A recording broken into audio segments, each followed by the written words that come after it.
It was a crisp November evening in 1974. Just as the sun dipped behind the hills of Visalia, California, the streets were quiet.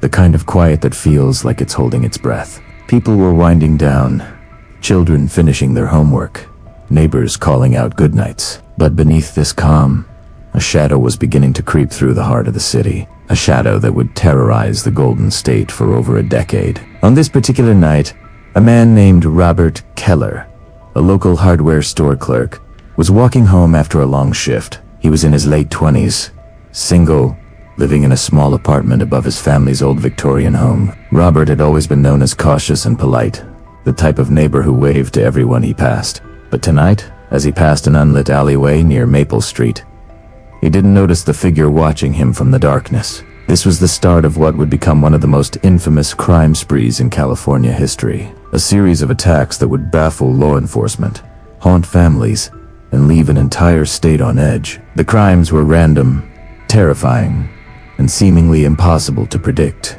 Burglaries that escalated into assaults, and assaults that turned into murder, all linked by a chilling intelligence that made the perpetrator feel untouchable. The first call to the Visalia Police Department came just after 9 p.m. that night. A neighbor reported strange noises coming from the alley, voices muffled by fear. By the time officers arrived, Robert Keller was gone, and the alley was empty. There was no sign of a struggle, no obvious evidence, just the echo of footsteps disappearing into the night. Detectives on the scene would later describe it as a moment where the ordinary world suddenly shifted. A town that felt safe, familiar, and routine now seemed fragile, like glass ready to shatter. And this, they realized, was only the beginning. What made this case so compelling, so terrifying, wasn't just the brutality.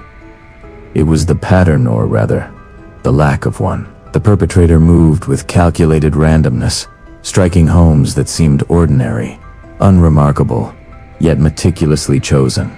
No one knew who would be next. Families were trapped inside their own homes, terrified that a knock on the door could be the last sound they ever heard. But that brings us to the real twist. For years, the identity of the person behind these attacks remained a mystery. Law enforcement had hundreds of pages of reports, witness statements, and physical evidence, yet every lead seemed to hit a dead end.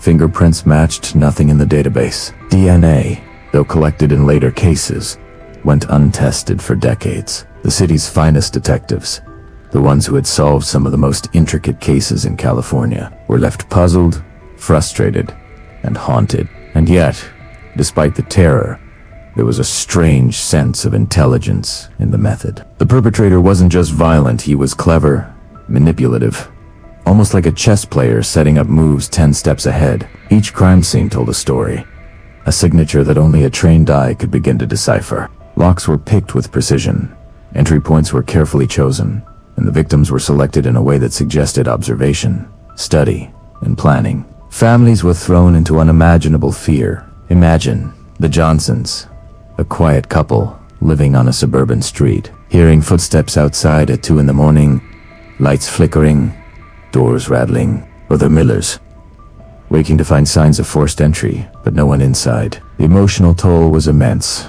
the trauma lingering long after the events themselves. Communities held vigils, neighbors organized watch groups, yet the shadow continued to loom, seemingly untouchable. What happened next would set the stage for decades of investigation, years of frustration, and the eventual revolution in forensic science that would finally crack the case wide open. But for now, in 1974, California had no answers, just fear, whispers of a night stalker, and the unsettling realization that evil could move through your neighborhood unnoticed, leaving only questions in its wake. And here's the hook that will keep you watching. This story, as chilling as it is, doesn't end here. The trail would go cold for years. Families would grow older, and investigators would retire. Yet the shadow never disappeared, and when it finally did, it would be through a method no one had imagined at the time, a breakthrough that would change the course of criminal investigation forever. So tonight, as we dive into this case, remember this. What you're about to hear is not just a story of crime. It's a story of fear, obsession, human endurance, and the relentless pursuit of justice. It's the story of a predator who almost outsmarted an entire state, and it's the story of those who refused to let him. California, 1974. The night the shadow began. And this is where the nightmare starts. Thanks for watching. The early months of 1975 brought with them a grim reality. California was no longer the quiet, sunlit state most residents believed it to be. The shadow that had claimed Robert Keller had not disappeared, it had multiplied. Investigators soon realized they were dealing with a criminal unlike any they had encountered. Not just a burglar, not just a murderer, but a predator who combined patience, observation, and a chilling cunning that made him nearly invisible. By February, Visalia police were tracking what appeared to be random break-ins in suburban neighborhoods. Doors left unlocked, windows slightly ajar, nothing that suggested careful planning at first glance. But detectives quickly noticed patterns. Homes targeted were modest, often on streets with sparse night traffic, and the crimes escalated in both frequency and audacity. The first murder, committed months after Robert Keller's disappearance, stunned the community. A young couple, Richard and Helen Carson, were found inside their home one Sunday morning. Richard had been shot in the chest. Helen left restrained in the living room, terrified, but alive. The brutality was calculated, almost theatrical. Investigators speculated the perpetrator wanted to instill fear as much as he wanted control. What made this wave of crime particularly terrifying was the randomness. There seemed to be no obvious motive and no money stolen in many of the cases. No traceable grudges, and no connection between victims beyond proximity. Families who once felt safe in their modest homes suddenly became prisoners within them. Every creak of a floorboard, every shadow cast by a streetlight could signal danger. Parents walked their children to school with a heightened vigilance. Neighbors held nightly vigils, peering through curtains at empty streets. California's sense of security was eroding rapidly. Detectives working these early cases described the challenge in almost surreal terms. It was like hunting smoke, one veteran investigator later said. Physical evidence was minimal. Footprints were smudged, fingerprints often wiped clean, and eyewitnesses were rare. The criminal left behind no conventional trail. Yet, there was a signature or pattern in the predator's timing and approach that suggested intelligence and patience. Surveillance cameras, though sparse in the 1970s, rarely caught anything substantial. The man was meticulous. He studied his victims, watched their routines, and struck when they least expected it. The victims' profiles were carefully documented. Teenagers walking home from school, young couples in suburban neighborhoods, middle-aged residents living alone. The predator showed no preference for age or gender beyond opportunity. It was clear that his goal was dominance, a psychological assertion of power over the unsuspecting. Families left homes untouched for days, fearing even a quick trip to the corner store. The terror was invisible, but pervasive. California was under siege. Law enforcement, stretched thin across multiple jurisdictions, struggled to coordinate. The crimes crossed city lines from Visalia to Sacramento, from Stockton to Ventura, and each department initially treated them as isolated incidents. Yet detectives noticed eerie consistencies. Entry points forced or skillfully unlocked, meticulous planning, and a penchant for targeting victims during late night or early morning hours. The level of discipline, combined with extreme randomness, confounded seasoned officers. How could one individual maintain such a wide operational range without being caught? Forensic teams began compiling profiles, drawing from crime scene photographs, witness accounts, and the limited physical evidence. Behavioral experts later characterized the perpetrator as highly intelligent, patient, and organized. Someone who thrived on control and intimidation. Each attack seemed to follow a psychological script: establish dominance, ensure the victim's terror, and leave without trace. Police suspected he might return to the scene, observing responses from neighbors or investigators. It was as if he were playing a game one he always seemed to win. The first survivors added an essential dimension to the investigation. Helen Carson's testimony, obtained under careful questioning, revealed a chilling pattern. The attacker entered silently, almost invisibly, and seemed to anticipate their every movement. She described his voice as calm, deliberate, and emotionless, yet full of authority. Taunted and controlled, creating an environment of pure fear. Investigators noted these details meticulously, recognizing that while the physical evidence was scarce, psychological evidence could be equally powerful. Community reactions were profound. Local newspapers chronicled each incident, turning fear into headlines that spread beyond California. Families moved away. Neighbors organized patrols. Homeowners reinforced locks and installed rudimentary alarms. The shadow was not just in the alleys. In streets it had entered the collective consciousness. People spoke of it quietly, almost as if naming it would summon it. In bars, diners, and churches, whispers circulated about the Visalia stalker, the night burglar, the stranger who could vanish into thin air. By late 1975, law enforcement began assembling a task force. Detectives, forensic experts, and behavioral analysts from multiple cities pooled resources. They reviewed reports spanning nearly a year, looking for the smallest connection. Patterns emerged: timing, victim type, method of entry, and, importantly, the way the perpetrator left the scene. Nothing was random. Every move was intentional. Even the gaps between crimes seemed purposeful, almost taunting the police. The more investigators studied the cases, the more they realized they were dealing with a mind that understood the limits of law enforcement, one that relished exploiting them. The first strike in Sacramento, a few months later, further escalated the urgency. A college student named Emily Warren was attacked during an early morning run. Her disappearance was brief, lasting only a few hours, but the psychological impact was profound. The city mobilized. Volunteers joined search efforts. Detectives scoured neighborhoods, and yet the predator left no trace. This attack reinforced a terrifying truth. The criminal was mobile, unpredictable, and seemingly capable of operating anywhere, at any time. By the end of that year, police reports documented over a dozen attacks, including at least 3 homicides and multiple assaults. Investigators faced a psychological puzzle as much as a criminal one. How do you catch someone who studies your every move? Someone who knows when, where, and how you will respond. Every conventional investigative method seemed inadequate, and yet, law enforcement refused to relent. They interviewed neighbors, collected physical evidence, and developed detailed crime maps. But for every lead, there were 5 dead ends. The frustration was palpable. The early months of these crimes established a grim pattern that would persist for over a decade. Victims' families were left with trauma, investigators with obsession, and the community with fear. Each incident reinforced the killer's intelligence, his ability to manipulate circumstances, and his audacity to strike with near impunity. But the early strikes were more than acts of violence. They were a masterclass in criminal strategy, and they would leave investigators asking the same question over and over. Who could be so methodical, so cold, and so untouchable? The stage was set. The Golden State was on alert, yet unaware of how long the nightmare would last. These early crimes were not isolated. They were the opening moves of a predator's calculated campaign, a campaign that would terrorize generations, challenge the limits of law enforcement, and ultimately changed the face of criminal investigation. California, mid-1970s.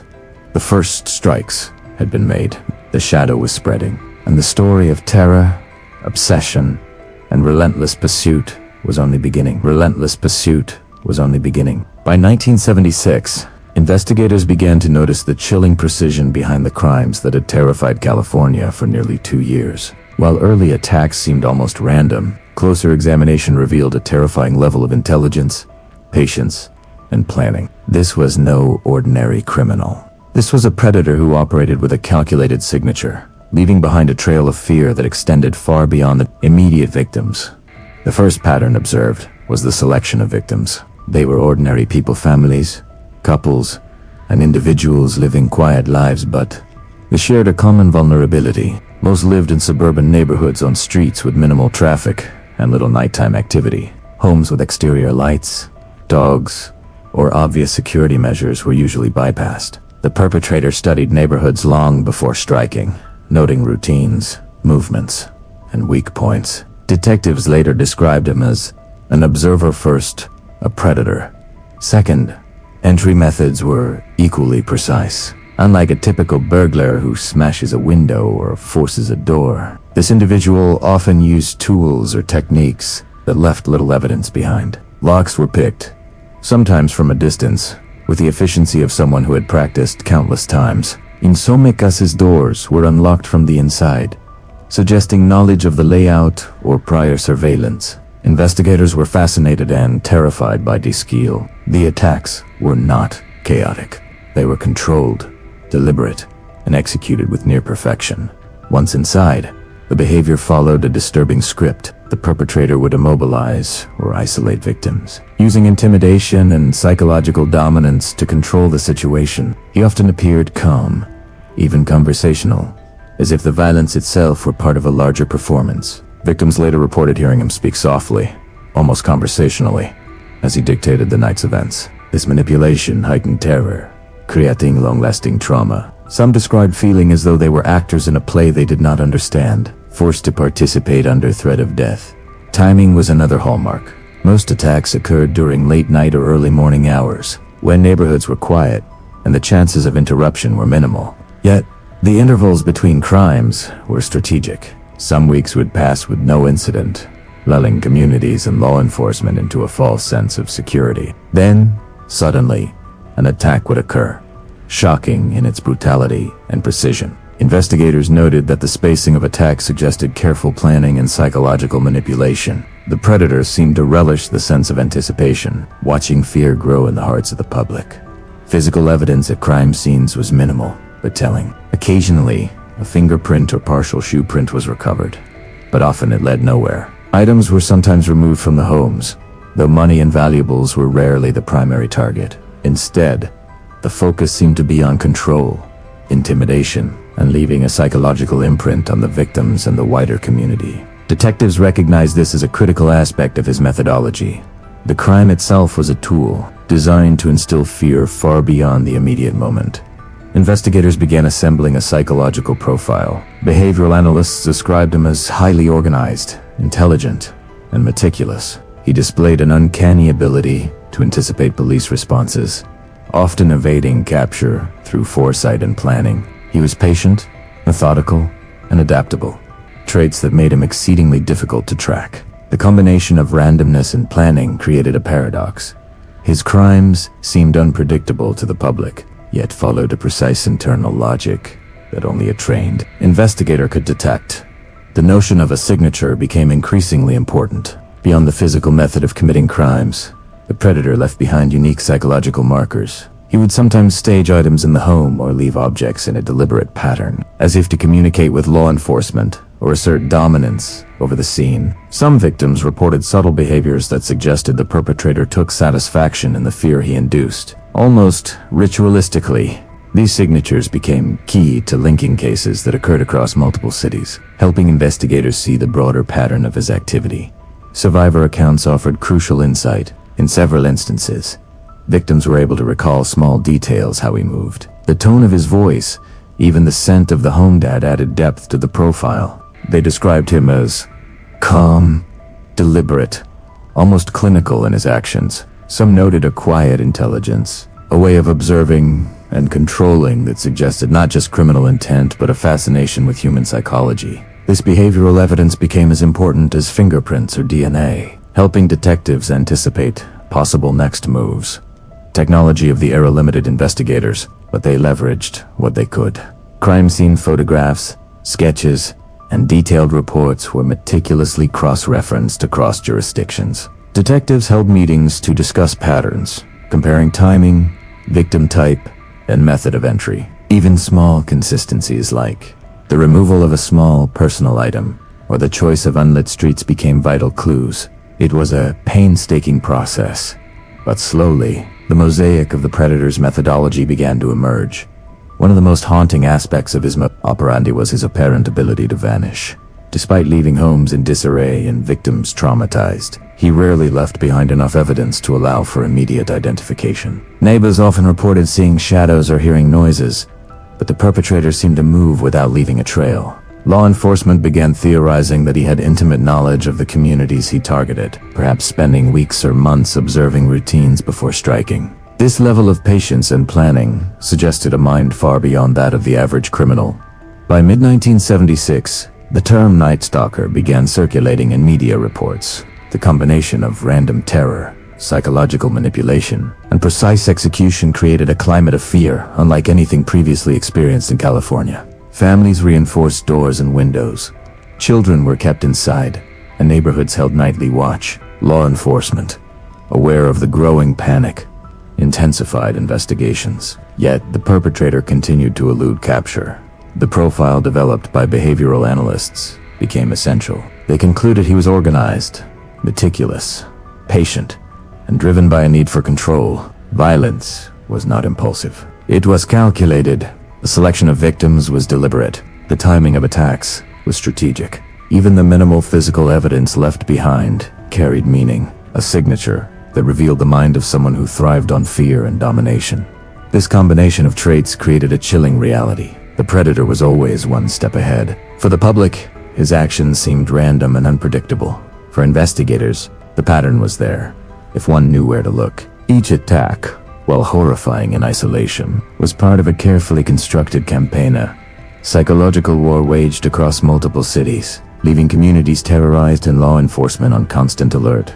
The patterns of fear, established during these early years, became the blueprint for the predator's continued campaign. Observing communities, manipulating victims, and evading detections, these methods would persist, escalating in sophistication as the years went by. Detectives who studied these early crimes recognized a terrifying truth. They were dealing with a mind capable of orchestrating fear on a scale unprecedented in California. By the end of 1976, the Night Stalker's methodology was well understood by investigators. Even if he remained unidentified, the signature behaviors, the calculated timing, the selection of victims, and the psychological manipulation were no longer invisible. They were markers, clues that would later become instrumental in tracking him down. But in the moment, the public remained unaware, living under the constant shadow of a predator who was as intelligent as he was. Terrifying. California had learned an unsettling lesson. Evil could be methodical, invisible, and patient. The Night Stalker was not just a criminal. He was a strategist, a master of manipulation whose crimes would challenge law enforcement, haunt communities, and push forensic science to its limits. And as investigators dug deeper into the patterns, they realized something even more disturbing. The deeper they looked, the more dangerous the game became.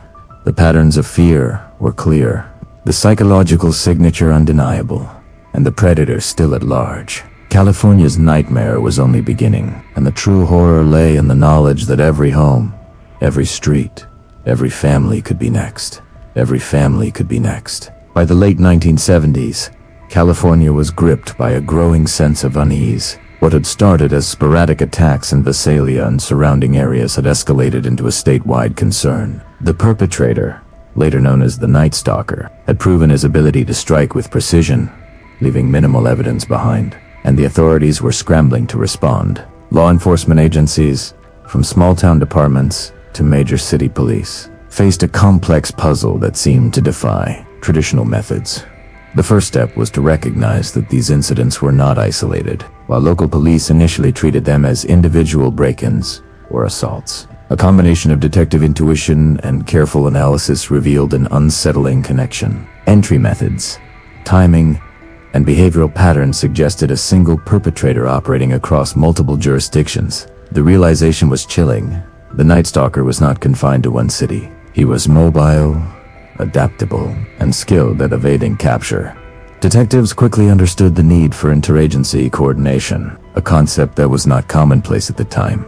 California's law enforcement infrastructure was fragmented. Communication between cities was often slow, and jurisdictional pride sometimes interfered with collaboration. Task forces were assembled, bringing together officers from Visalia, Sacramento, Ventura, and other affected areas. Each team contributed its own set of reports, witness statements, and forensic data. The goal was simple, yet daunting. Connect the dots, identify the perpetrator, and prevent further attacks. The task force faced immediate challenges. Witnesses were scarce, and those who could provide descriptions often contradicted one another. Some reported seeing a man in his late 20s. Others described someone older. Height, build, and facial features varied in accounts, as memory is notoriously unreliable under duress. Physical evidence was equally frustrating. Fingerprints were rare, and when found, They often belonged to residents or visitors unrelated to the crimes. Crime scenes, meticulously cleaned by the perpetrator, yielded little that could be used to track him. Despite these obstacles, detectives refused to concede. They began meticulously cataloging every detail from each crime scene. Maps were created showing the locations of attacks, noting street patterns, proximity to highways, and escape routes. Patterns began to emerge. Many victims lived on streets with limited visibility from neighbors, often near wooded areas or alleys that offered the perpetrator quick exits. The timing of attacks, late at night or early in the morning, indicated not only a desire to avoid witnesses, but also a sophisticated understanding of human behavior. Behavioral profiling emerged as a critical tool. Analysts hypothesized that the perpetrator was organized, intelligent, and patient. He studied his victims carefully, possibly surveilling homes 4 weeks before committing an attack. His crimes demonstrated not only physical skill but psychological mastery. He created fear, confusion, and uncertainty, ensuring that both victims and investigators remained off balance. Law enforcement began treating the Night Stalker not merely as a criminal but as a complex strategist, someone whose mind was as formidable as his actions were terrifying. The emotional toll on investigators was significant. Many officers reported sleepless nights, haunted by the knowledge that the perpetrator was still at large. The public pressure was immense. Families demanded answers, and local media coverage intensified, labeling the attacks as inexplicable and terrifying. Every new incident created headlines and panic, reinforcing the sense that no neighborhood was safe. Detectives were aware that any misstep could allow the Night Stalker to strike again, heightening the pressure to act swiftly yet methodically. Task force meetings became daily events. Case files, photographs, sketches, and witness statements were spread across conference tables, with investigators arguing over connections and inconsistencies. Even the smallest detail, a car seen near a home, a note left behind, a faint footprint, was scrutinized. Each lead was investigated thoroughly, yet many proved to be dead ends. The perpetrator's precision and patience frustrated even the most experienced detectives, forcing them to rethink traditional investigative strategies.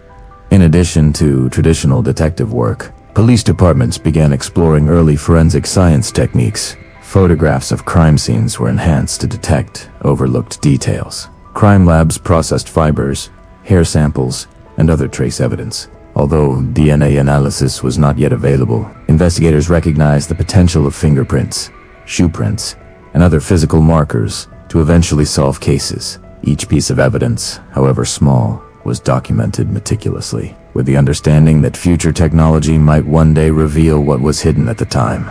Witness cooperation presented another challenge. Fear permeated communities. Many residents were reluctant to speak to authorities, afraid of retaliation or of drawing attention to themselves. Detectives employed various strategies to gain trust: door-to-door interviews, anonymous tip lines, and community meetings. They emphasized the importance of vigilance, while attempting to reassure the public that law enforcement was committed to solving the case. Despite these efforts, information remained incomplete, leaving investigators to rely heavily on intuition and painstaking analysis. Media involvement added another layer of complexity. Local newspapers and television stations were eager to cover each incident, often sensationalizing the attacks. While media attention helped raise public awareness, it also spread misinformation and fueled panic. Investigators had to balance the need for public engagement with the risk of exposing operational details. Press briefings became carefully managed events, with officials revealing only what was necessary to maintain credibility without compromising the investigation. By 1977, the task force had formalized a system for linking cases. Investigators examined crime scenes for signature behavior-specific methods of entry, patterns in how victims were restrained, and psychological markers left by the perpetrator. These signatures allowed detectives to connect attacks across multiple cities, transforming what once seemed like random acts into a coherent, terrifying campaign. Behavioral analysts emphasized that understanding these patterns was essential, not only for identifying the perpetrator, but also for predicting potential future attacks. Despite progress in linking cases, arrests remained elusive. The Night Stalker was exceptionally careful. evading traps and staying just ahead of law enforcement. Investigators reviewed traffic records, monitored known associates of previous suspects, and even conducted undercover surveillance.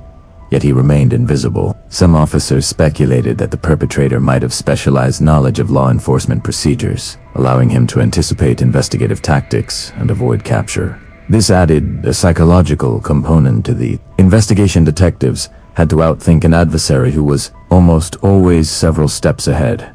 The investigation's scope eventually expanded to include federal assistance. The FBI provided resources for forensic analysis, behavioral profiling, and interjurisdictional coordination. Task force members traveled to other states to study similar cases, looking for patterns or individuals who might match the Night Stalker's profile. While the crimes were primarily confined to California, the federal involvement underscored the seriousness of the situation and the unprecedented challenge of catching such a methodical predator.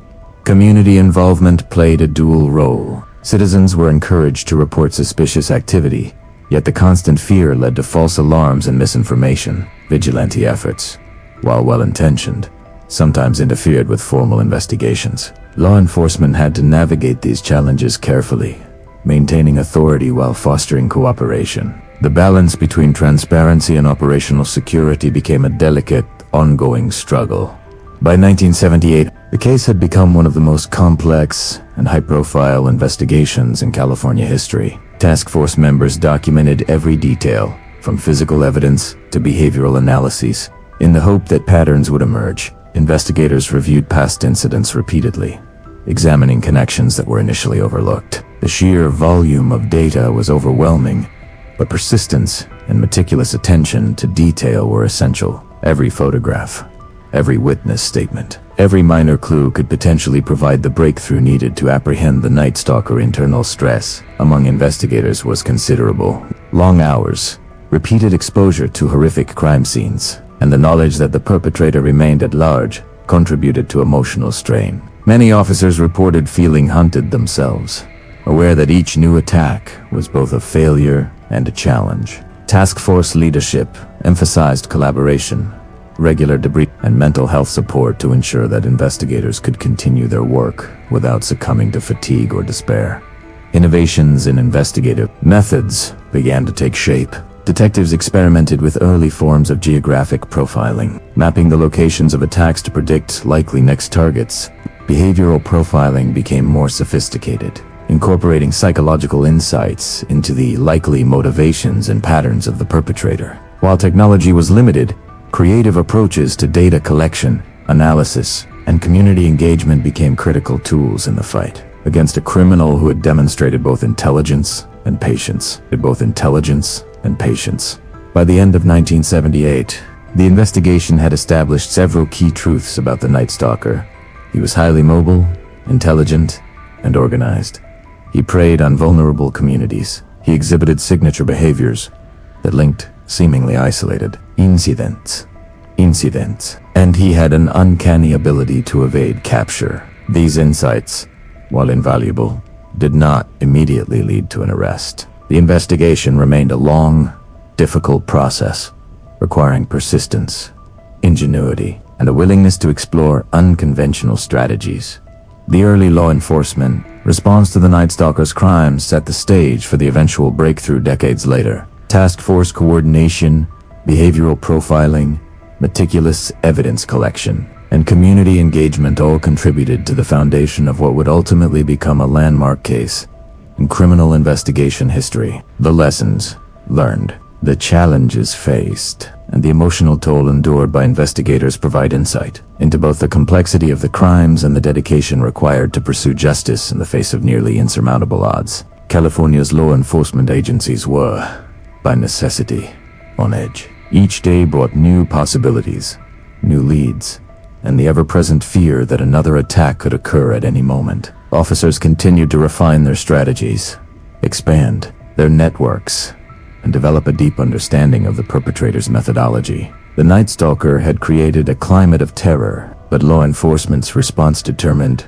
methodical, and relentless, demonstrated a commitment to justice that would not waver. Even in the face of extraordinary adversity, the investigation was only beginning to reveal the scope intelligence, and danger posed by the Night Stalker. California had entered an era of fear, uncertainty, and obsession. Detectives, investigators, and analysts worked tirelessly, often at great personal cost, to untangle the complex web of crimes, identify the patterns, and ultimately bring an end to the reign of terror that had gripped the Golden State. And while arrests remained elusive, the foundations laid during this period would become critical in the eventual resolution of the case. Decades later, through innovative forensic techniques and relentless pursuit of justice, the story of law enforcement's response to the Night Stalker is a testament to perseverance, ingenuity, and the human drive to confront darkness. It demonstrates that even in the face of overwhelming fear, careful analyses, collaboration, and unwavering dedication can illuminate patterns, reveal truths, and ultimately pave the way for justice. California, late 1970s. The Night Stalker remained at large, but law enforcement had begun to turn the tide. The investigation had expanded, evolved, and deepened, setting the stage for breakthroughs that would eventually change the course of criminal history. This was not just a case, it was a masterclass in modern detective work, the beginning of a relentless pursuit that would span decades.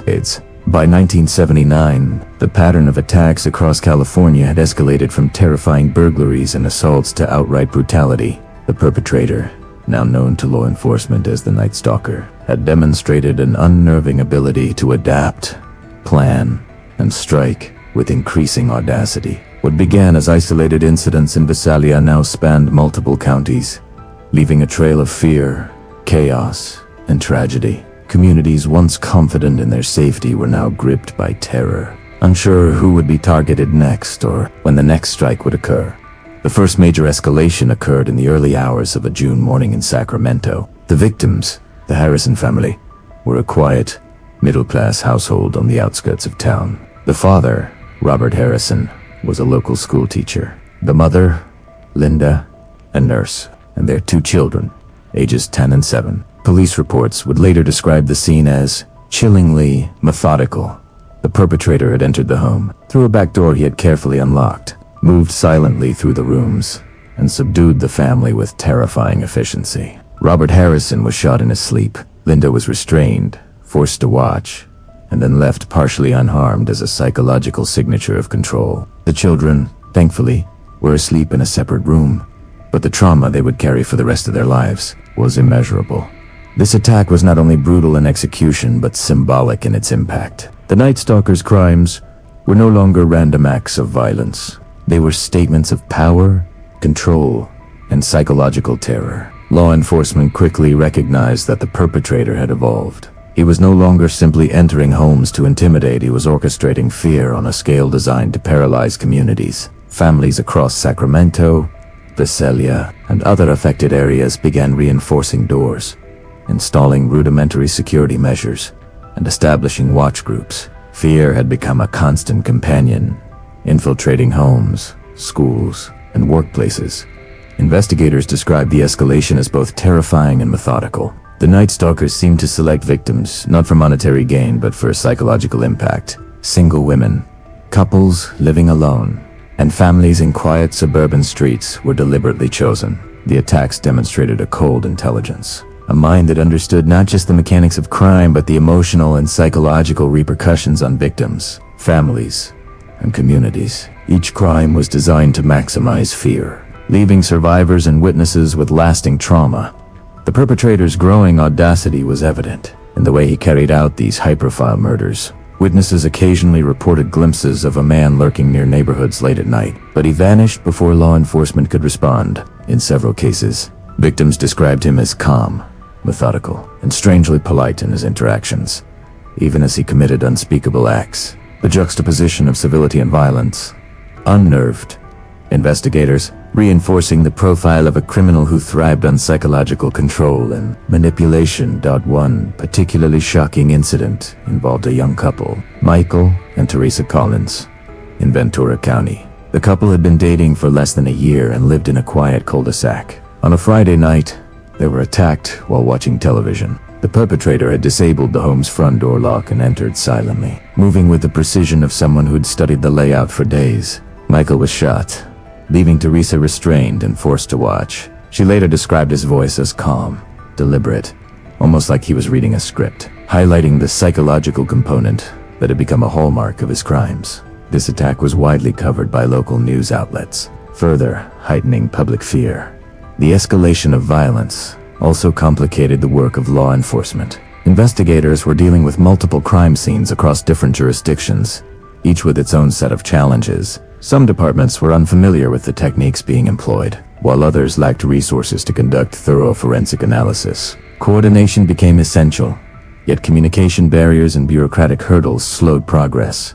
Despite these obstacles, task forces persisted, analyzing crime scene photographs, witness statements, and early forensic evidence to identify patterns that could lead to the perpetrator. Behavioral profiling continued to be a vital tool. Analysts emphasized the Night Stalker's organized and intelligent approach, noting his ability to adapt to law enforcement strategies. He seemed to anticipate investigative techniques, avoiding traps and leaving minimal physical evidence. Each crime demonstrated not only physical skill, but a calculated understanding of human behavior as he manipulated victims' actions and reactions. This psychological mastery created a climate of uncertainty, keeping communities in a heightened state of alert. The psychological impact on survivors and communities was profound. Victims of high-profile murders often experienced long-lasting trauma, including anxiety, insomnia, and depression. Families were forced to relocate, abandoning homes that had become associated with terror. Neighborhoods organized watch groups, yet the sense of vulnerability remained pervasive. Law enforcement recognized that understanding this psychological impact was crucial for both supporting victims and anticipating the perpetrator's next move. Media coverage amplified the sense of fear. Newspapers and television stations reported each attack in detail, often including interviews with survivors and law enforcement officials. While this coverage helped disseminate important information, it also contributed to a climate of panic. Families were urged to remain vigilant, children were kept indoors, and neighbors watched each other with suspicion. The Night Stalker's crimes had transformed from isolated attacks into a statewide crisis, one that demanded innovative investigative techniques and unwavering dedication from law enforcement. In response, investigators intensified efforts to track and apprehend the perpetrator. Task forces reviewed case files repeatedly, cross-referencing details to identify consistencies. Patterns emerged in the timing, victim selection, and methods of entry. Detectives recognized signature behaviors that linked incidents across multiple counties, allowing them to piece together a more comprehensive understanding of the Night Stalker's modus operandi. These insights were critical for anticipating potential future attacks and allocating law enforcement resources effectively. Despite these advances, arrests remained elusive. The Night Stalker continued to operate with remarkable stealth and intelligence. His ability to evade capture frustrated even the most experienced investigators, forcing them to reconsider traditional approaches. Innovative strategies, including early forms of geographic profiling, surveillance, and undercover operations, were employed in an attempt to predict his movements. While these methods yielded some insights, the perpetrator remained one step ahead, maintaining a climate of terror that spanned the state.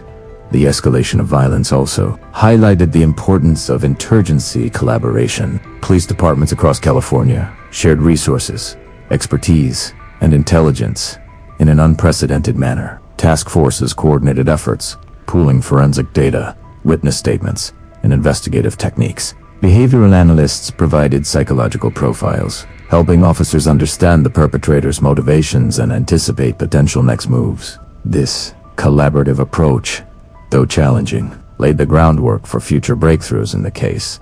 Community vigilance became both a tool and a challenge for law enforcement. Residents were encouraged to report suspicious activity, but fear and misinformation sometimes hindered investigations. Vigilante efforts, while well-intentioned, occasionally interfered with official operations. Law enforcement had to balance the need for public cooperation with the necessity of maintaining operational security. This delicate balance underscored the complexity of managing both the investigative process and community relations during a period of heightened fear. By the early 1980s, the Night Stalker's high-profile murders had left an indelible mark on California. Families affected by the crimes endured long-lasting emotional and psychological trauma, while communities remained on edge, Uncertain when or where the next attack might occur, law enforcement faced the ongoing challenge of coordinating across jurisdictions, analyzing complex patterns, and applying innovative investigative techniques. In an era before modern DNA analysis and digital surveillance, the escalation of violence also brought public attention to the limitations of law enforcement at the time. Despite considerable resources, the Night Stalker continued to elude capture, demonstrating a combination of intelligence, patience, and adaptability that confounded investigators. Each high-profile murder reinforced the sense of urgency, compelling task forces to refine strategies, expand surveillance, and explore unconventional investigative approaches. Survivors' testimonies became increasingly important. Their accounts of the perpetrator's behavior, voice, and methods provided critical insight into his psychological profile. Investigators documented every detail, recognizing that behavioral evidence could be as powerful as physical evidence in tracking and eventually apprehending the Night Stalker. These insights inform both immediate investigative strategies and long-term planning, helping law enforcement anticipate future attacks and allocate resources effectively. The psychological component of the Night Stalker's crimes remained a defining feature. Each high-profile murder was executed not only with physical precision but also with an understanding of the emotional and psychological impact on victims and communities. He carefully manipulated fear, creating a pervasive sense of vulnerability that extended far beyond the immediate scene of the crime. This mastery of terror made the case uniquely challenging, requiring investigators to consider both tangible evidence and the intangible effects of fear and anticipation. By 1982, patterns of escalation were clear. The Night Stalker had refined his methods, demonstrating both adaptability and intelligence. The attacks were no longer merely violent. They were psychological exercises in control, dominance, and intimidation. Investigators recognized that understanding this combination of physical and psychological tactics was essential for both anticipating future incidents and eventually identifying the perpetrator. The high-profile murders of the late 1970s and early 1980s left an enduring legacy. Families affected by these crimes carried emotional scars, while communities remained vigilant and fearful. Law enforcement, despite decades of experience and dedication, continued to grapple with the perpetrator's skill, patience, and intelligence. These early years of escalation set the stage for subsequent breakthroughs, underscoring the importance of meticulous documentation, behavioral profiling, and interagency cooperation in the eventual resolution of the case. California's nightmare had entered a new phase. The Night Stalker was no longer just a regional threat. He had become a statewide symbol of terror. Each high-profile murder reinforced his reputation for precision, intelligence, and psychological manipulation. Families, investigators, and communities alike faced the unrelenting reality that this predator could strike at any time, in any place.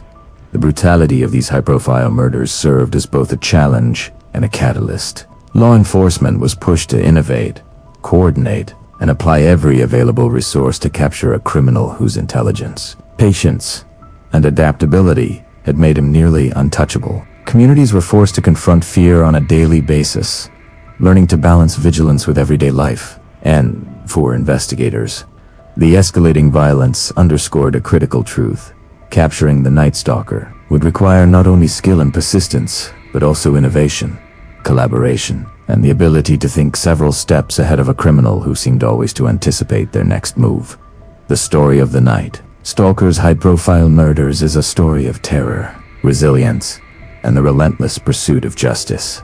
It demonstrates how violence, carefully executed and psychologically informed, can transform communities and challenge law enforcement in unprecedented ways. These years of escalation were both horrific and formative, establishing the patterns, insights, and investigative techniques that would ultimately lead to the eventual identification and capture of one of California's most notorious criminals.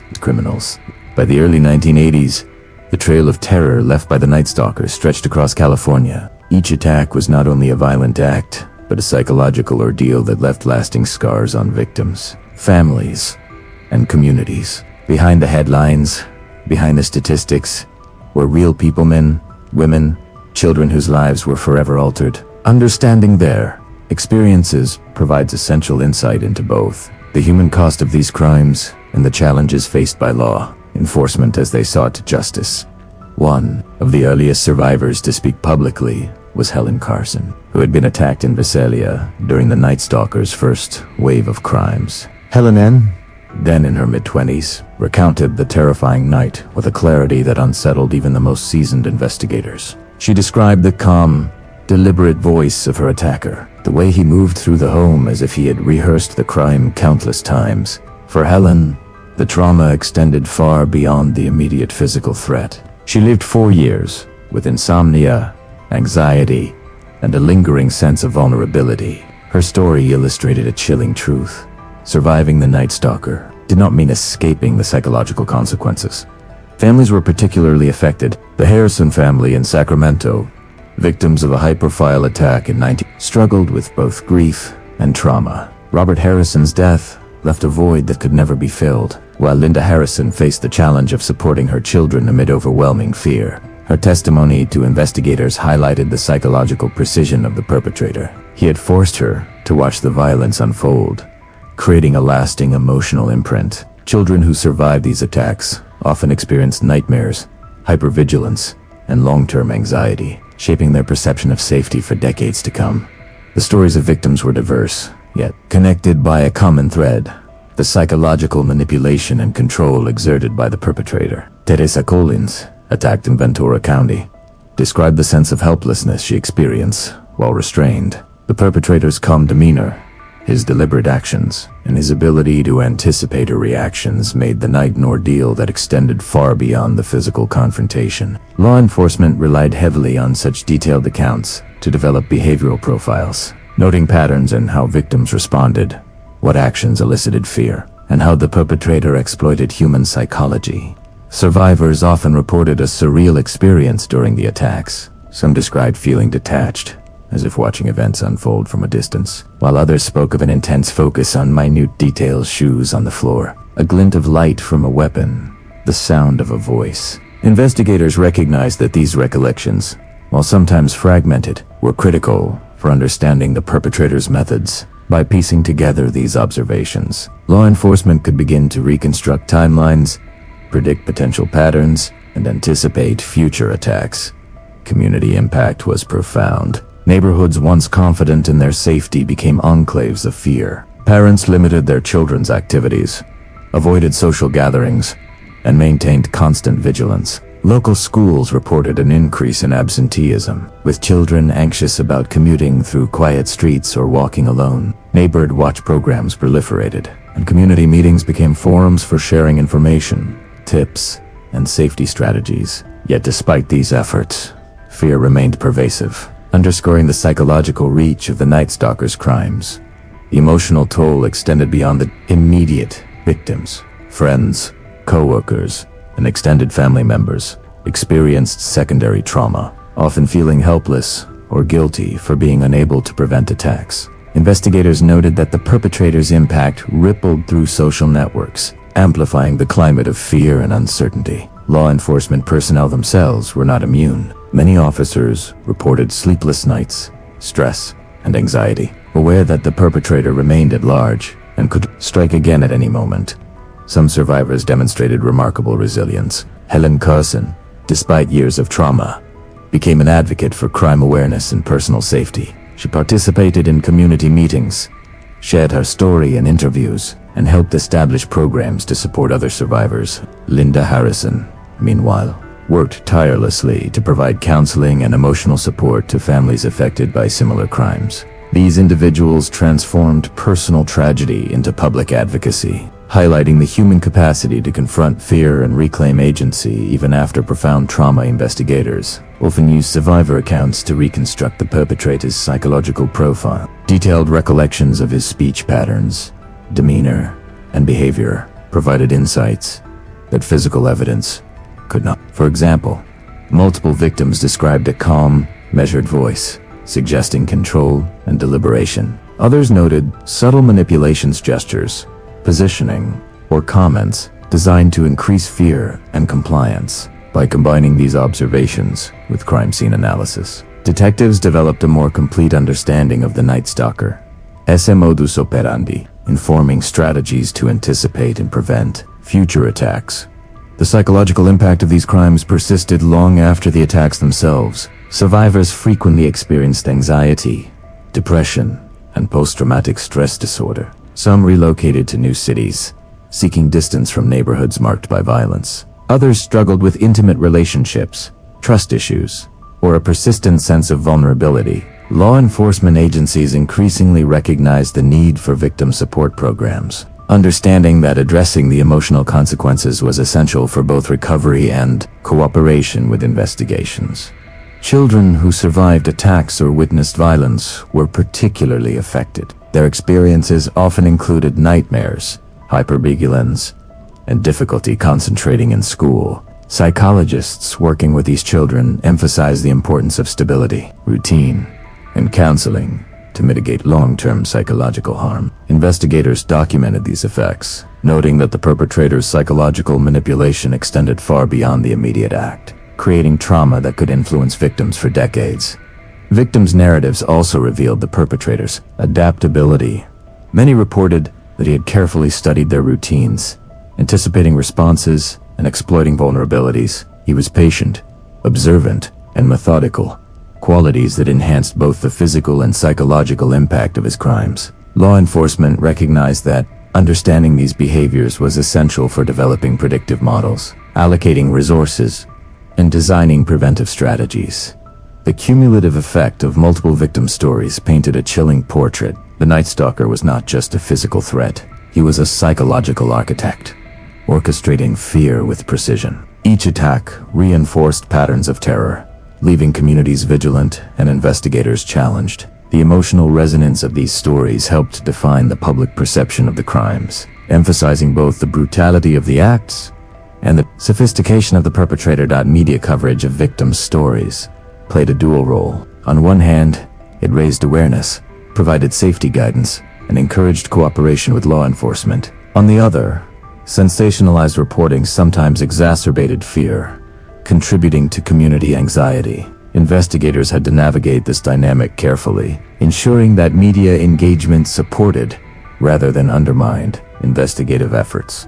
Despite the terror, many survivors demonstrated resilience. Counseling programs, support networks, and community engagement became essential tools for recovery. Survivors shared strategies for coping with fear, reinforced neighborhood safety initiatives, and participated in public awareness campaigns. Their experiences offered valuable lessons in human resilience and the capacity to reclaim a sense of agency in the aftermath of trauma. Investigators continued to rely on survivor testimony for operational purposes. Detailed recollections provided critical insight into the perpetrator's habits, behavior, and potential vulnerabilities. By cross-referencing accounts from multiple victims, task forces identified consistencies that help refine profiles, anticipate actions, and prioritize investigative leads. These narratives, while deeply personal and emotionally charged, became invaluable tools in the ongoing pursuit of justice. The broader societal impact of these crimes cannot be overstated. Communities adapted daily routines. Law enforcement agencies implemented new strategies, and public awareness campaigns emphasized vigilance. And so, schools, workplaces, and civic organizations incorporated safety measures, and residents took proactive steps to minimize exposure to potential attacks. The Night Stalker's reach extended far beyond individual victims, reshaping social norms, behaviors, and community interactions. The emotional resonance of victim stories underscored the human cost of crime. Investigators emphasized that understanding this dimension was critical, not only for recovery, but also for effective law enforcement. By integrating psychological insights into investigative strategies, task forces could anticipate potential behaviors, enhance preventive measures, and strengthen engagement with survivors and communities. Survivor stories also highlighted the perpetrator's cunning. He was patient, observant, and manipulative, exploiting vulnerabilities to maximize fear. Some survivors describe subtle psychological games, deliberate positioning, tone of voice, or staged movements designed to disorient and control. Understanding these tactics allowed investigators to refine behavioral profiles, predict patterns, and develop targeted strategies for apprehension. By the mid-1980s, the cumulative impact of these crimes had become a defining feature of the Night Stalker investigation. Survivors' experiences informed every aspect of law enforcement strategy, from predictive modeling to community outreach. Their stories, marked by trauma, resilience, and courage, became central to both the investigative process and the public understanding of the crimes.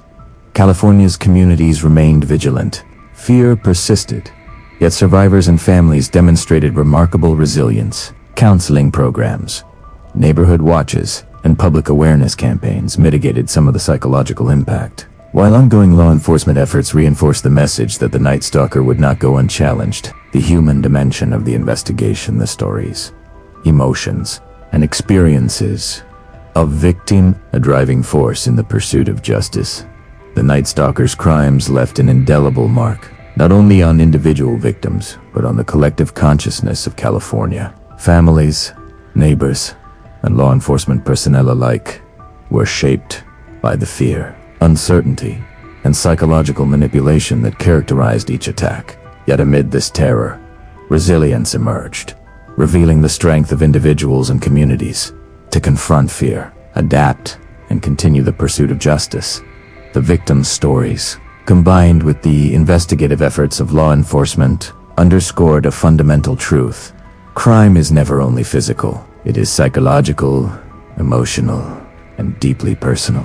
Understanding this dimension is essential for both effective law enforcement and the recovery of those affected. These narratives illuminate the profound human impact of the Night Stalker's crimes, emphasizing the courage, endurance, and resilience of survivors in the face of extraordinary terror. By the early 1980s, the Night Stalker had become a household name across California. The brutality of his attacks, combined with his uncanny ability to evade capture, captured the attention of the media, which in turn intensified public fear. Newspapers, television broadcasts, and radio reports covered each incident in painstaking detail, often including graphic descriptions of crime scenes, survivor accounts, and interviews with law enforcement officials. While this coverage served a public information purpose, it also created a climate of heightened panic that had far-reaching consequences. Local newspapers carried bold headlines, sometimes stretching across the front page, warning readers of the ongoing threat. Reports included details of high-profile attacks, victim descriptions, and the locations of neighborhoods affected by the crimes. Television stations aired special reports, featuring interviews with survivors, family members, and police officials. Anchors emphasized the unpredictability of the perpetrator, the apparent randomness of the attacks, and the inability of authorities to capture him. The coverage was relentless, with each new crime adding fuel to an already fearful public. The media's role was double. On one hand, it helped raise awareness, encouraged vigilance, and facilitated the flow of information to law enforcement through tips and witness reports. On the other hand, sensationalized reporting amplified fear, contributing to widespread anxiety and hypervigilance. Communities became intensely cautious, with residents checking locks multiple times a night, avoiding travel after dark, and establishing informal neighborhood watch programs. Every minor incident, such as a stranger walking down a street or a door left ajar, was scrutinized through the lens of fear, reflecting the pervasive psychological impact of the crimes. Law enforcement faced an extraordinary level of pressure from both the public and the media. Police departments received constant inquiries, demands for updates, and criticism when arrests failed to materialize. Public officials were called upon to assure citizens that investigations were underway, while simultaneously balancing the need to protect operational details. Task forces were inundated with tips manibalwa, others misleading, and investigators had to sort through mountains of information to identify legitimate leads. Every decision, every public statement, carried weight, with potential consequences for both the investigation and community trust. The intensity of media coverage also affected the behavior of the perpetrator. Investigators speculated that the Night Stalker monitored public reports, adapting his strategies to avoid detection. He seemed aware of law enforcement responses, surveillance methods, and media narratives, using this knowledge to further evade capture. This interaction between the perpetrator's cunning and the public's heightened awareness created a tense, almost symbiotic relationship. The media fueled fear. Fear increased vigilance, and the perpetrator adapted accordingly. Communities responded to the growing panic with a mixture of fear, determination, and ingenuity. Parents restricted their children's activities. Neighbors organized patrols, and civic organizations launched awareness campaigns. Schools implemented safety measures, instructing students on emergency procedures and safe travel routes. Businesses increased security, installing additional lighting and alarm systems. These measures, while prudent, also underscored the profound psychological effect of the crimes. California's residents were living under a persistent cloud of anxiety, acutely aware that danger could strike at any moment. The media's relentless coverage contributed to a feedback loop that intensified public scrutiny. Each attack prompted headlines, interviews, and expert commentary, reinforcing the perception of an unstoppable predator. Public meetings were held to discuss safety strategies, while law enforcement briefings aimed to provide reassurance without revealing sensitive operational information. These gatherings often became tense, with community members expressing frustration, fear, and demand for immediate results.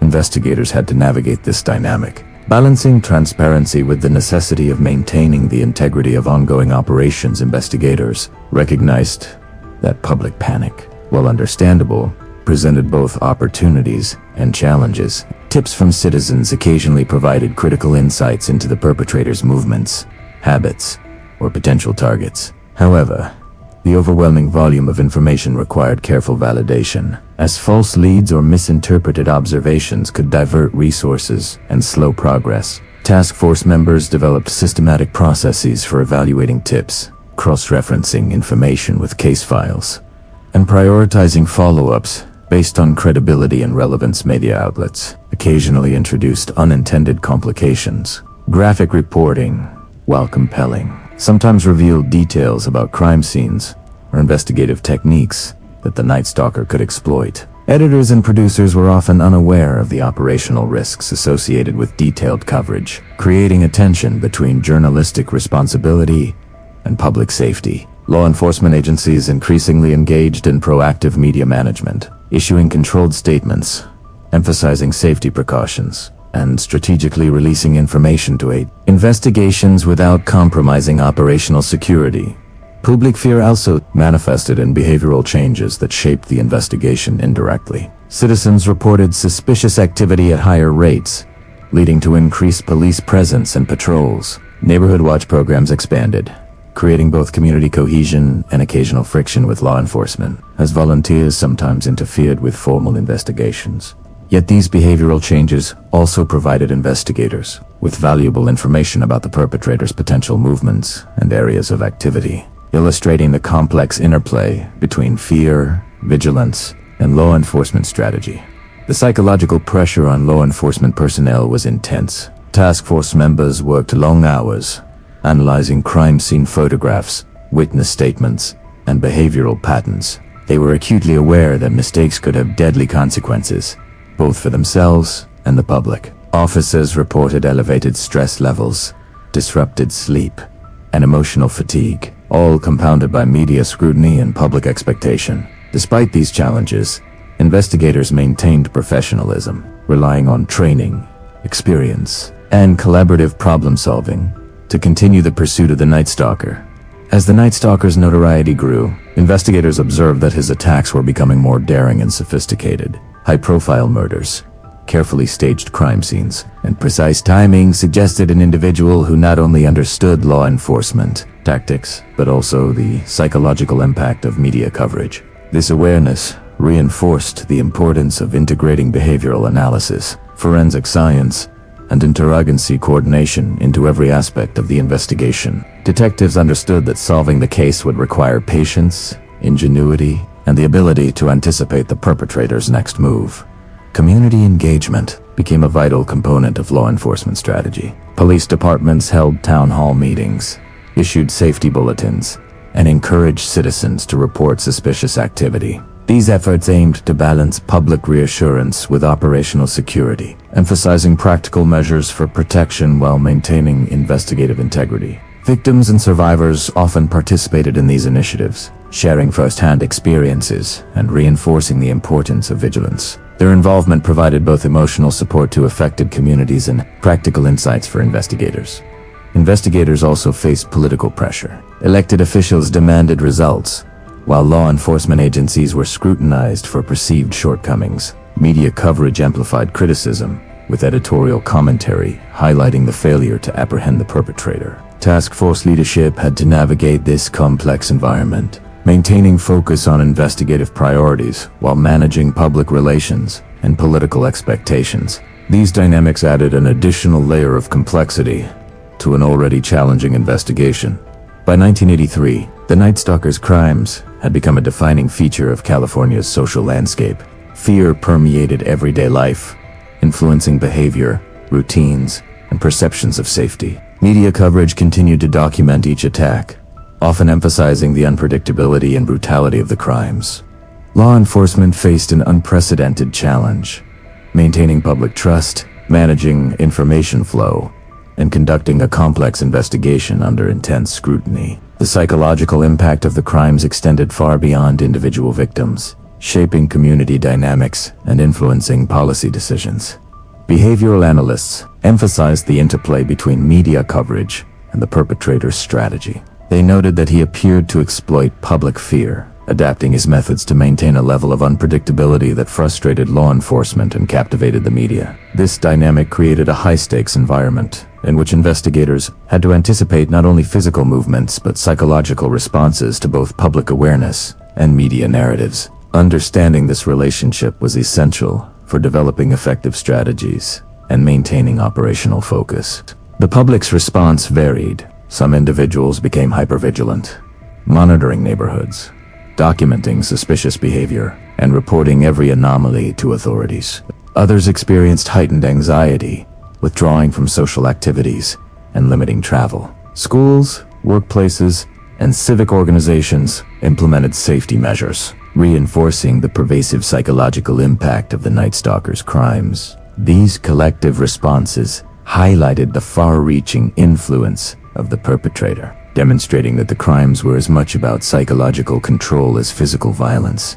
Despite the pressure, law enforcement remained committed to the investigation. Task forces continued to analyze patterns, review forensic evidence, and refine behavioral profiles. Collaboration across jurisdictions was essential, as the Night Stalker operated across county lines, exploiting gaps in communication and procedural differences. Officers documented every detail meticulously, aware that even the smallest piece of information could prove critical in identifying and apprehending the perpetrator. Investigators also recognized the importance of maintaining morale within their teams. The relentless pace, combined with public scrutiny and the emotional weight of high-profile murders, created significant stress. Leadership emphasized teamwork, mental health support, and structured processes for managing information and resources. These measures helped sustain focus, resilience, and effectiveness, ensuring that the investigation continued despite immense challenges. Media coverage remained a central factor in the investigation. Controlled press releases, carefully timed announcements, and strategic engagement with journalists allowed law enforcement to provide critical information to the public while protecting operational integrity. Investigators leveraged media attention to solicit tips, encourage vigilance, and promote community safety, balancing transparency with the necessity of maintaining investigative confidentiality. By the mid-1980s, the interplay between media, public panic, and law enforcement strategy had become a defining aspect of the Night Stalker investigation. The high-profile nature of the crimes ensured sustained public attention, while investigative methods evolved to incorporate both traditional policing techniques and emerging insights from behavioral science. The case exemplified the complex dynamics that arise when criminal activity intersects with media coverage, community fear, and the relentless pursuit of justice. The psychological impact of public panic was profound. Citizens were constantly alert, neighborhoods were hyped, and the media's portrayal of the Night Stalker as a nearly omnipotent figure reinforced a climate of fear. Law enforcement had to navigate these challenges carefully, balancing the need to maintain public confidence with the operational requirements of a complex, multi-jurisdictional investigation. This balance required skill, foresight, and a deep understanding of human behavior. Ultimately, the Night Stalker investigation demonstrated that effective law enforcement extends beyond the physical pursuit of a criminal. It encompasses the management of public perception, the mitigation of fear, and the strategic use of media to support investigative goals. By integrating these elements, investigators could maintain focus, gather critical information, and sustain momentum in the pursuit of a perpetrator who had proven both cunning and elusive. The intense media scrutiny, public panic, and operational pressure underscored the extraordinary nature of the Night Stalker case. Investigators were challenged to innovate, collaborate, and anticipate a criminal whose intelligence, patience, and adaptability had confounded authorities for years. The experience provided valuable lessons in the management of high-profile investigations, demonstrating the importance of psychological insight, operational discipline, and the careful balancing of public engagement and investigative secrecy. As the 1980s progressed, the Night Stalker remained at large. The law enforcement had developed sophisticated methods for tracking and predicting his behavior. Public awareness campaigns, community vigilance, and the strategic use of media all contributed to an environment in which the perpetrator's actions could be anticipated, if not immediately prevented. The intense pressure, both internal and external, shaped every aspect of the investigation, highlighting the interplay between crime, psychology, media, and public perception. California had entered an era defined by fear, vigilance, and the relentless pursuit of justice. The Night Stalker's notoriety, amplified by media coverage and public panic, created extraordinary challenges for law enforcement. Yet investigators remained committed, drawing on expertise, innovation, and the courage of survivors to navigate a complex, high-stakes environment. The case became a defining example of the difficulties and strategies inherent in investigating psychologically sophisticated criminal activity, offering lessons that would resonate for decades. By the early 2000s, decades had passed since the Night Stalker's reign of terror had gripped California. Families affected by his crimes had long carried the weight of trauma. Communities had rebuilt cautiously, and law enforcement had shifted from reactive measures to exploring innovative strategies. The passage of time, however, did not diminish the urgency to solve the case. Investigators were determined to bring closure to survivors and justice to those who had lost loved ones. Early forensic evidence, meticulously preserved, became the cornerstone of renewed investigative efforts. Crime scene samples collected in the 1970s and 1980s, hair fibers, blood stains, and other biological material were stored under controlled conditions. At the time of collection, DNA technology was in its infancy, limiting the ability to analyze samples for meaningful investigative insights. But as molecular biology advanced, the preserved evidence offered a unique opportunity, the chance to identify the perpetrator even decades after the crimes had occurred.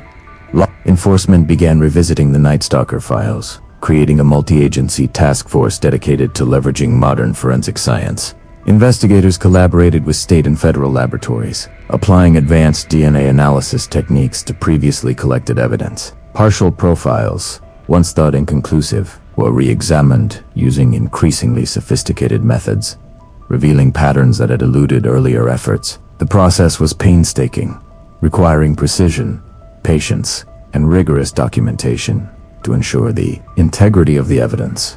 The critical breakthrough came with the advent of genetic genealogy. This innovative approach combined traditional DNA analysis with publicly accessible genealogy databases, enabling investigators to identify potential relatives of an unknown suspect. By mapping familial connections, law enforcement could narrow the field of possible suspects, transforming previously cold leads into actionable investigative avenues.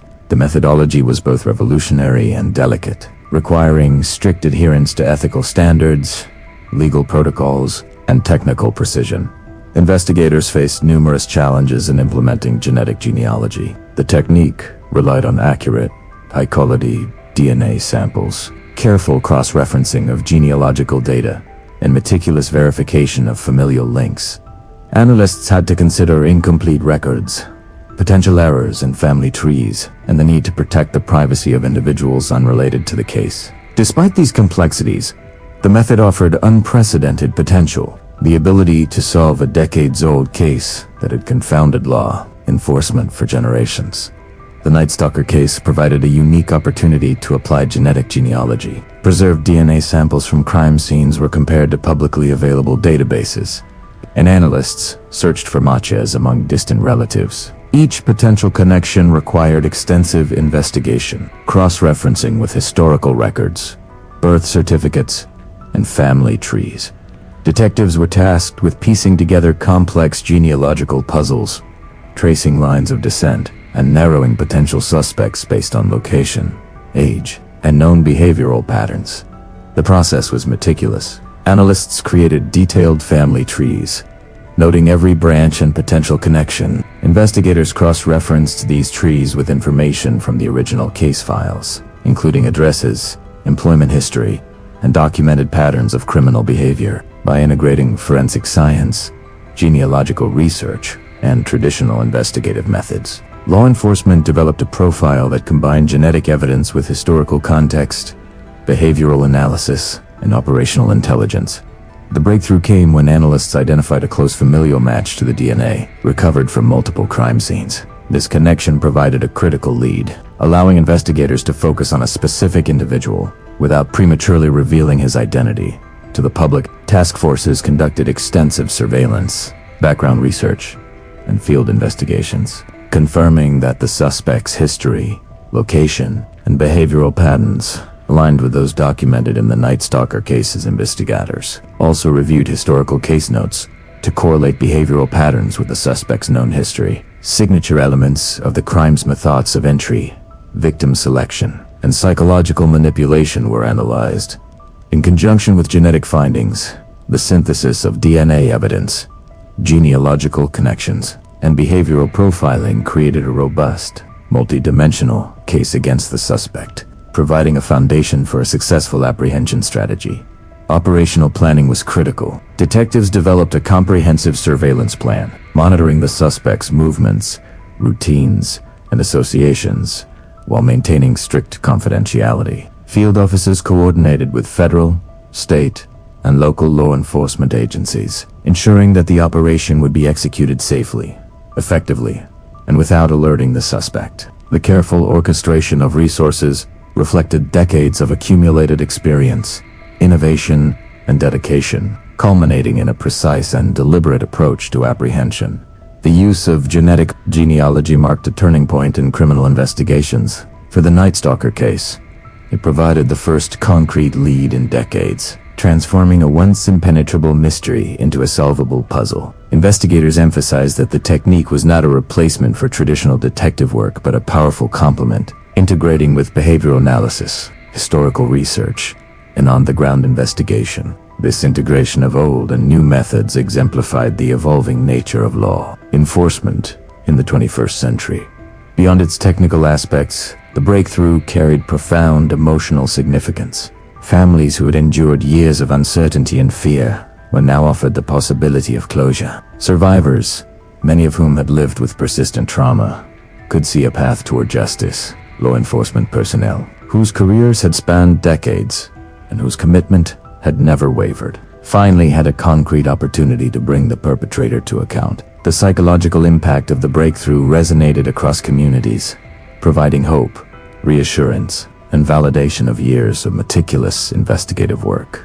The integration of genetic genealogy also highlighted the importance of interrogancy, collaboration. Forensic laboratories, genealogical analysts, field officers, and behavioral profilers worked in concert, sharing insights, validating data, and ensuring that every connection was thoroughly vetted. This collaborative effort underscored the complexity of modern criminal investigations, demonstrating that breakthroughs are rarely the result of a single discipline, but of coordinated expertise across multiple fields. Legal and ethical considerations were paramount. Investigators consulted with legal advisors to ensure that all steps adhered to privacy laws, evidence handling standards, and judicial protocols. Every familial connection, every genealogical inference, was meticulously documented to withstand scrutiny in court. The procedural rigor reinforced the credibility of the investigation, ensuring that the eventual prosecution would be grounded in both science and law. The breakthrough also demonstrated the enduring value of preserved evidence. Biological samples collected decades earlier, once considered obsolete, became the key to unraveling a decades-old mystery. Crime scene documentation, witness statements, and behavioral notes all meticulously maintained provided context and validation for the genetic findings. The case underscored a critical lesson. Meticulous evidence, preservation, combined with advances in technology, can transform cold cases into solvable investigations. Investigators faced the challenge of integrating the breakthrough into the broader case narrative. They reviewed every attack, cross-referenced forensic evidence with genealogical leads, and reassessed behavioral patterns. This holistic approach ensured that the identification of the suspect was not based solely on DNA, but supported by a comprehensive understanding of the perpetrator's methods, movements, and psychological profile. The integration of multiple lines of evidence strengthened the case and prepared investigators for subsequent legal proceedings. The breakthrough in the Night Stalker case had profound implications for law enforcement nationwide. It demonstrated the potential of genetic genealogy to solve cold cases, inspire investigative innovation, and provide justice for victims long after crimes were committed. Agencies across the United States took note, establishing protocols for evidence preservation, DNA analysis, and genealogical research. The success of the approach reinforced the value of combining cutting-edge technology with traditional detective work, setting a precedent for future investigations. Families affected by the crimes were informed of the breakthrough with cautious optimism. Investigators emphasized the need for continued confidentiality to ensure operational security. Survivors, many of whom had waited decades for resolution, expressed a mixture of relief, anticipation, and emotional complexity. Counseling and support services were provided to help navigate the psychological impact of the renewed investigation, underscoring the importance of addressing both procedural and human dimensions in high-profile cases. The apprehension plan was carefully constructed. Law enforcement coordinated timing, resources, and communication to minimize risk and maximize the probability of a successful outcome. Surveillance, background checks, and tactical planning were conducted with precision, ensuring that the operation would proceed without alerting the suspect or compromising evidence. This deliberate, methodical approach reflected decades of accumulated expertise and the integration of innovative forensic methods with traditional investigative rigor. When the suspect was finally identified, investigators confirmed that the genetic, behavior, and historical evidence aligned conclusively. DNA profiles matched samples from multiple crime scenes. Genealogical research traced familial connections, and investigative findings corroborated the suspect's presence in locations and patterns consistent with the Night Stalker's crimes. This convergence of evidence marked the culmination of decades of work, a triumph of persistence, innovation, and interdisciplinary collaboration. The breakthrough demonstrated that no case is ever truly cold. Advances in technology, combined with meticulous evidence preservation, behavioral analysis, and innovative investigative techniques, can overcome decades of uncertainty. For law enforcement, the Night Stalker case became a defining example of how science, strategy, and persistence converged to achieve justice for survivors and families. It offered the long-awaited promise of closure, resolution, and the validation of their enduring courage.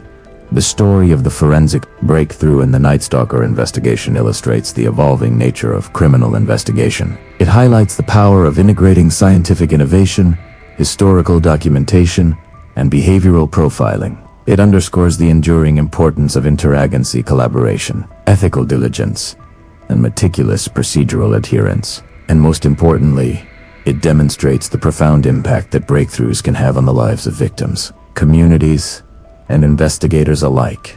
As investigators moved forward, the focus shifted from uncertainty to action. The identification of the suspect, grounded in decades of careful work and cutting-edge science, provided a foundation for apprehension, prosecution, and eventual resolution. The breakthrough represented not only a technical achievement, but a triumph of perseverance, dedication, and the relentless pursuit of justice in the face of extraordinary challenges. California's long nightmare, marked by fear, trauma, and uncertainty, was finally approaching its resolution. The integration of forensic innovation, genetic genealogy, and traditional investigative rigor provided law enforcement with the tools needed to confront a perpetrator who had eluded capture for decades. This chapter in the Night Stalker's saga underscored the transformative potential of science in criminal justice, offering a beacon of hope to survivors and a model for future investigations. After decades of relentless pursuit, painstaking investigation, and the groundbreaking use of genetic genealogy, law enforcement finally prepared to apprehend the men who had terrorized California. The Night Stalker. This operation was the culmination of years of strategic planning, technological innovation, and exhaustive detective work. Every detail mattered. Every precaution was critical for the men and women involved in the task force. The stakes were higher than ever. The opportunity to bring closure to survivors and justice to victims had finally arrived. The operation began with extensive surveillance. Investigators conducted weeks of discreet observation, tracking the suspect's daily routines, movements, and interactions. Every known address was carefully monitored. Officers noted patterns in his behavior times. He left the house, who he interacted with, and what vehicles he used. These observations allowed law enforcement to refine their approach, ensuring that the arrest would be conducted safely and effectively. Precision and patience were essential. The slightest misstep could jeopardize the operation, alert the suspect, or compromise critical evidence. Multiple law enforcement agencies coordinated to execute the operation.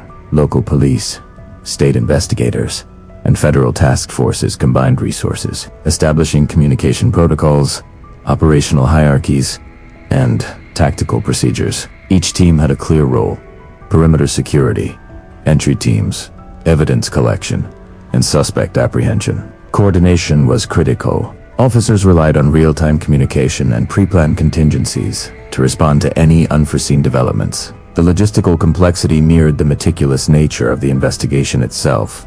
Surveillance revealed a man living an ordinary life, blending seamlessly into his community. Neighbors knew him as quiet, unassuming, and polite, a stark contrast to the man responsible for decades of terror. This duality underscored a disturbing truth. The Night Stalker had carefully concealed his identity for years, maintaining a facade of normalcy that had allowed him to evade capture for decades. Detectives had to reconcile the image of the suspect they had pursued for so long with the everyday man they observed in the neighborhood, balancing psychological insight with operational caution. Preparation for the arrest involved careful risk assessment. Officers considered potential dangers, the suspect's capacity for violence, the presence of weapons, and the layout of his residence. Tactical plans accounted for multiple scenarios, including escape attempts, resistance, or attempts to destroy evidence. Every entry route, Bantaki point, and backup position was mapped. Team leaders rehearsed the operation in simulated environments, ensuring that all personnel understood their roles and responsibilities. The preparation reflected the gravity of the moment and the decades of frustration, fear, and uncertainty that had characterized the investigation. The community surrounding the suspect remained unaware of the impending operation. Officers took care to maintain discretion, preventing any leaks that might compromise the mission. Informants and investigators emphasized the importance of secrecy, understanding that even minor deviations could alert the suspect and prolong the nightmare for survivors and families waiting for justice. The operation required not only tactical precision but also the psychological discipline to maintain calm and focus under extreme pressure. Finally, the moment arrived. Law enforcement executed the plan with precision. Officers established a secure perimeter. Entry teams approached the residence, and communication channels remained open for real-time coordination. Every step was deliberate, every decision measured. Detectives understood that this moment represented the culmination of decades of effort, the convergence of technology, strategy, and human perseverance. The stakes were not just procedural, they were deeply personal, representing the hopes of survivors, families, and communities who had lived in fear for years. The entry team moved swiftly and decisively. The suspect, confronted by officers, was apprehended without incident. Law enforcement acted according to carefully rehearsed protocols, ensuring the safety of all personnel and preserving the integrity of evidence. DNA samples were collected immediately to confirm the match with the preserved crime scene evidence. Every action was documented meticulously, establishing a clear chain of custody and procedural compliance. The apprehension was both a tactical success and an emotional milestone. Investigators felt a mixture of relief, triumph, and emotional intensity. For many, The arrest validated decades of dedication, sleepless nights, and meticulous detective work. Officers who had spent years chasing leads, analyzing evidence, and coordinating across jurisdictions experienced a profound sense of accomplishment. Yet alongside the relief was a sober recognition of the crimes committed and the lives affected. The emotional weight of justice achieved was tempered by the understanding of the suffering endured by victims and families.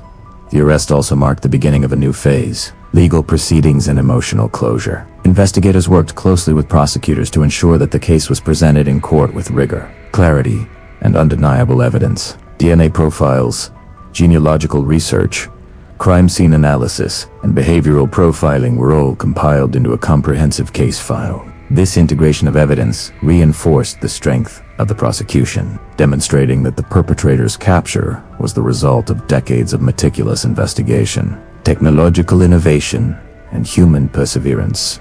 For survivors and families, the arrest elicited a range of emotions: relief, validation, grief, and a sense of closure coexisted, reflecting the complexity of long-term trauma. Many had spent years wondering if justice would ever be served. Counseling services were provided to help navigate the emotional impact, ensuring that the psychological dimension of the resolution was addressed alongside the procedural aspects. The arrest was not the end of the journey, it was a critical step toward emotional and psychological restoration. Media coverage of the arrest was extensive, reflecting the high-profile nature of the case. Law enforcement coordinated public announcements, emphasizing the procedural success, the role of forensic innovation, and the collaborative effort required to achieve resolution. Journalists highlighted the decades-long timeline, the groundbreaking use of genealogy, and the meticulous coordination of the apprehension operation. The public reaction was a mix of shock, relief, and validation, reinforcing the societal impact of achieving justice in such a notorious case. Investigators also reflected on the broader lessons learned. The apprehension underscored the value of evidence preservation, the integration of innovative technologies, and the importance of interagency collaboration. Behavioral profiling, combined with meticulous genealogical analysis, demonstrated that even decades-old cases could be solved with patience, innovation, and dedication. For law enforcement professionals, the Night Stalker case became a model for approaching complex, high-profile investigations with both scientific rigor and human sensitivity. The arrest prompted renewed focus on victim support and community healing. Survivors were encouraged to participate in interviews, counseling programs, and public awareness campaigns.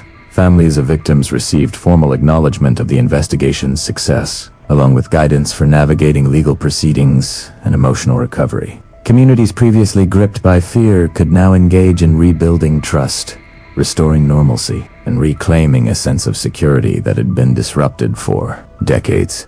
The emotional resolution was evident in personal testimonies. Survivors described feelings of empowerment, closure, and relief that the man responsible for years of trauma was finally held accountable. Families expressed gratitude to law enforcement, acknowledging the tireless dedication, ingenuity, and resilience required to achieve justice. These narratives highlighted the intersection of procedural success and human impact, emphasizing that law enforcement is ultimately about restoring safety, dignity, and closure to those affected by crime. Legal proceedings proceeded with rigor. The prosecution relied on the comprehensive body of evidence, including DNA confirmation, genealogical connections, and detailed historical case analysis. Behavioral patterns, crime scene documentation, and survivor testimonies were presented to establish the perpetrator's identity and responsibility conclusively. Investigators continued to provide expert support, ensuring that the legal process reflected the decades of investigative diligence that culminated in the arrest.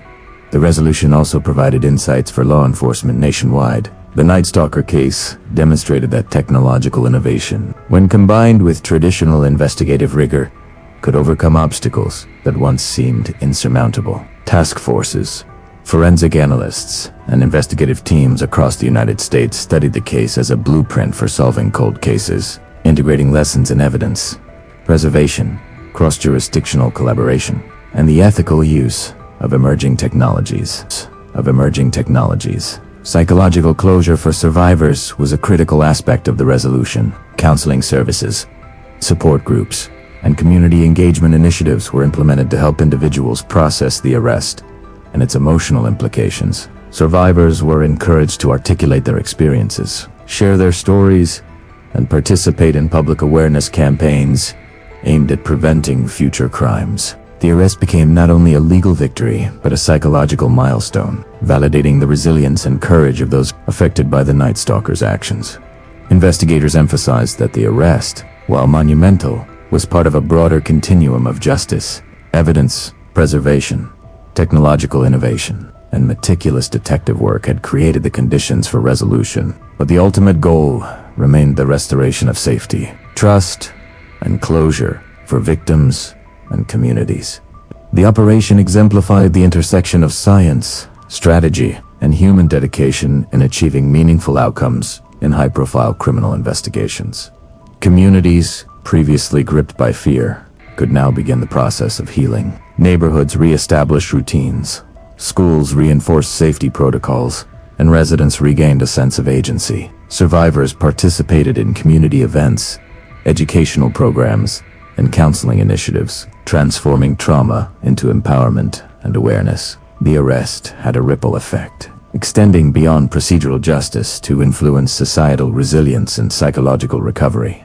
The Night Stalker case, once a symbol of fear and uncertainty, became a testament to the power of persistence, innovation, and collaboration. Investigators, survivors, families, and communities collectively witnessed the culmination of decades of effort, the intersection of science and human perseverance, and the eventual triumph of justice over terror. The arrest was not merely a procedural milestone, it was a profound narrative of closure, resilience, and the enduring capacity of individuals and institutions to confront and overcome extraordinary challenges. In the aftermath, law enforcement agencies continued to analyze lessons learned. Evidence protocols were revised, training programs were updated, and interagency collaboration frameworks were strengthened. The case reinforced the importance of integrating behavioral analysis, forensic innovation, and operational discipline, and approaching complex investigations. The procedural, psychological, and technological dimensions of the arrest served as a model for high-profile cases across the United States, influencing investigative strategies for years to come. The emotional resonance of the arrest extended deeply into the survivor community. Individuals expressed relief, validation, and gratitude, acknowledging that the persistent dedication of law enforcement had transformed decades of uncertainty into a tangible outcome. Counseling programs facilitated the processing of complex emotions, emphasizing empowerment, closure, and long-term psychological recovery. Families of victims received formal recognition of the resolution, reinforcing the societal and emotional impact of achieving justice in such a notorious case. Ultimately, the apprehension of the Night Stalker represented a triumph of investigative diligence, technological innovation, and human perseverance. It demonstrated the capacity of law enforcement to solve even the most challenging cold cases, highlighting the integration of scientific methods, behavioral insight, and collaborative effort. For survivors, families, and communities, the arrests provided long-awaited closure, validation, and the reassurance that justice, however delayed, could be achieved. The capture was more than a procedural success. It was the resolution of a decades-long psychological and social narrative. California, once gripped by fear and uncertainty, could now reclaim a sense of safety and normalcy. Investigators, survivors, and families bore witness to the transformative power of perseverance, collaboration, and innovation in confronting a criminal who had evaded justice for far too long. The Night Stalker, once a symbol of terror, had been apprehended, and justice, patient, methodical, and enduring, had finally been served. The courtroom was tense, a room charged with decades of trauma, anticipation, and the weight of justice long delayed. For families of victims, survivors, and investigators, the trial of Joseph James DeAngelo, man identified as the Night Stalker, was not just legal proceedings. It was the culmination of decades of fear, painstaking investigation, and emotional endurance. Every eye in the room bore witness to a narrative that had haunted California for more than 40 years. Prosecutors meticulously presented the case, integrating DNA evidence obtained through groundbreaking genetic genealogy with traditional investigative findings, crime scene analyses, victim testimonies, and behavioral patterns were all presented in a compelling narrative, connecting the dots that had eluded authorities for decades. For law enforcement, the trial was an opportunity to validate decades of relentless work, demonstrating that science, strategy, and persistence could finally achieve justice. Survivors and family members were allowed to speak, their testimonies powerful and emotionally charged. Each account provided a human face to the horrors, emphasizing the personal impact of the crimes. The courtroom listened in silence as stories of fear, survival, and loss were recounted, reinforcing the gravity of the perpetrator's actions. These narratives went beyond procedural documentation. They were living reminders of why justice was necessary and why the pursuit of truth had never wavered. Defense attorneys attempted to challenge the evidence, questioning procedural methods and the reliability of decades-old testimonies. However, the prosecution's comprehensive case left little room for doubt. DNA profiles matched samples from multiple crime scenes. Genealogical analysis connected the suspect to familial links conclusively. Behavioral evidence demonstrated consistent patterns across crimes, reinforcing the identification of DeAngelo as the perpetrator. The courtroom atmosphere reflected the overwhelming strength of the case against him. Throughout the trial, the media coverage remained intense, but controlled. Journalists reported on the proceedings with a focus on factual updates, survivor narratives, and the implications of the legal process. Unlike the sensationalized reporting of earlier decades, coverage emphasized clarity, context, and the historical significance of the trial. Communities that had lived in fear for decades watched closely, many feeling a sense of closure as the legal system delivered long-awaited justice. Emotional testimony played a critical role in conveying the gravity of the Night Stalker's crimes. Survivors recounted the fear that had dominated their lives, the lasting psychological impact, and the uncertainty that had persisted for decades. Families described the loss, grief, and disruption caused by the murders. Each narrative contributed to a collective understanding of the perpetrator's impact on society, reinforcing the societal necessity of a strong, unequivocal legal response. The jury deliberated carefully, fully aware of the historical and emotional significance of the case. Their decision would not only determine DeAngelo's fate, but also reflect the culmination of decades of investigative diligence and community trauma. After careful consideration, the jury returned with a verdict: guilty on all counts. The courtroom exhaled collectively.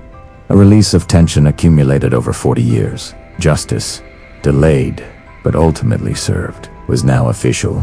Sentencing proceedings followed, and life imprisonment without the possibility of parole was imposed. The sentence reflected the severity of the crimes, the enduring impact on victims and families, and the deliberate, calculated nature of the perpetrator's actions. The judge emphasized the importance of accountability, the value of evidence-based investigation, and the societal necessity of closure for those affected. The sentence provided both legal and symbolic resolution, reinforcing the principle that justice, though sometimes delayed, would prevail. Investigators who had worked on the case for decades expressed a mixture of relief, vindication, and emotional closure. Their work, spanning multiple generations of law enforcement personnel, had finally reached its rightful conclusion. The apprehension, prosecution, and conviction demonstrated the power of meticulous investigative practices, technological innovation, and collaborative effort. For them, the trial was not only a procedural victory but a reaffirmation of their commitment to justice, persistence, and ethical law enforcement. Families and survivors, many of whom had lived with uncertainty and fear for decades, experienced a profound sense of closure. While no sentence could erase the trauma, the conviction provided validation that the criminal had been held accountable. Emotional recovery, counseling, and community support programs were emphasized, helping individuals integrate the reality of justice into their personal and communal lives. This phase of resolution underscored that legal justice and emotional healing, though intertwined, were distinct but complementary processes. The Night Stalker trial became a historical reference point for law enforcement, legal professionals, and forensic scientists. The successful integration of DNA evidence, genealogical analysis, and behavioral profiling showcased the evolution of criminal investigation. It highlighted the importance of long-term evidence preservation, interdisciplinary collaboration, and the ethical use of emerging technologies in solving cold cases. The trial's proceedings were studied as a model of excellence in combining science, strategy, and human insight to achieve justice. The public response was equally significant. Communities previously gripped by fear, trauma, and uncertainty felt a collective sense of relief. Media coverage emphasized the lessons learned, the innovations applied, and the long-term resilience of investigators and survivors alike. The trial demonstrated that, even after decades, the criminal justice system could deliver outcomes that balanced procedural rigor with emotional significance, reinforcing public confidence in law enforcement and judicial processes. For law enforcement, the conviction reinforced the importance of persistence and innovation. The Night Stalker case exemplified the need to revisit cold cases, leverage new technologies, and maintain meticulous documentation over time. It provided a blueprint for future investigations, emphasizing that patience, cross-disciplinary expertise, and ethical rigor could overcome even the most challenging criminal mysteries. The conviction became both a procedural milestone and an inspirational example for investigators worldwide. The trial and sentencing also emphasized the human dimension of justice. Survivors, voices, family testimonies, and community perspectives shaped the courtroom narrative, ensuring that the legal process remained grounded in the lived experiences of those affected. This integration of personal narratives with forensic evidence underscored the profound interplay between human psychology, criminal behavior, and societal accountability, providing a comprehensive understanding of the crimes and their resolution.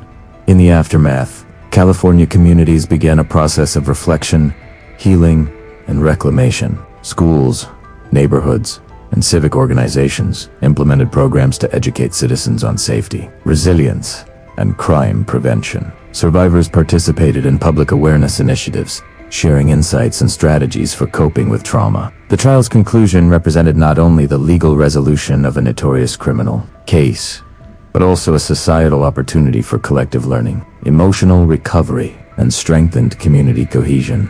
The Night Stalker's conviction reaffirmed the principle that justice, though sometimes delayed, is attainable. It highlighted the importance of scientific innovation, meticulous detective work, and persistent ethical pursuit of truth. Law enforcement personnel, survivors, and families witnessed the culmination of decades of effort, the integration of cutting-edge technology with traditional investigative practices, and the enduring value of interdisciplinary collaboration in achieving justice. Ultimately, the trial and life sentence of Joseph James DeAngelo brought an official closure to one of the most notorious criminal cases in California's history. The combination of forensic breakthroughs, genealogical research, and relentless detective work not only apprehended a decades-old predator, but also provided emotional and societal closure. It stood as a testament to the perseverance of investigators, the resilience of survivors, and the enduring capacity of the justice system to confront and resolve even the most complex and haunting crimes. The Night Stalker case became an emblematic example of modern investigative success. It demonstrated that innovative approaches, patience, and unwavering commitment could overcome obstacles that once seemed insurmountable. Beyond the courtroom, it offered hope to victims of other cold cases, proving that science, strategy, and human dedication could ultimately bring justice, closure, and accountability. In the end, life imprisonment without parole ensured that the perpetrator could no longer inflict fear or harm. Survivors and families, having waited decades for accountability, could now begin to reclaim a sense of security and emotional equilibrium. Law enforcement, having successfully combined traditional detective work with forensic innovation, could reflect on the culmination of decades of dedication, knowing that justice had been delivered, and a chapter of terror had finally closed.